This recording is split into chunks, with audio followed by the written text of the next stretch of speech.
Kia ora iti whānau. How are you all doing out there?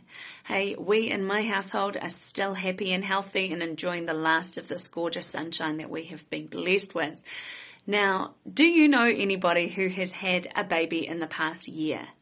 Have a think, family, friends, colleagues, anyone at all. I would really encourage you to share my research with them.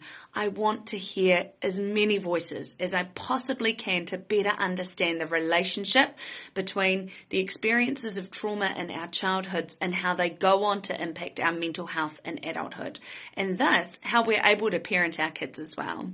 Have you ever had that experience of thinking, I don't want things to be the way that they were for me when I was little? Or maybe your partner thinks that, like, hey, things when I was growing up were really not that flash.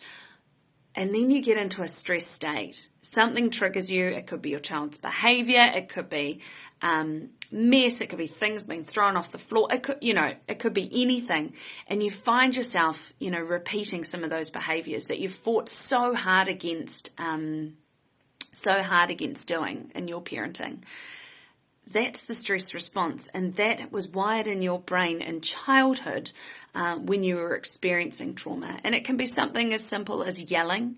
None of us want to yell at our kids, but in a stress response, sometimes when we're in that fight or flight brain and we're in that lower brainstem place, our ability to stop ourselves while we are enraged for whatever reason by our kids is really, really difficult.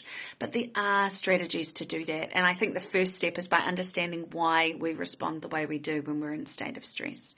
So all of that being said, please share the survey widely. I've just checked. I've got 483 participants so far. Can we get to 500 by the end of the day? I'm believing we can. Thank you so much for your help in this important mahi.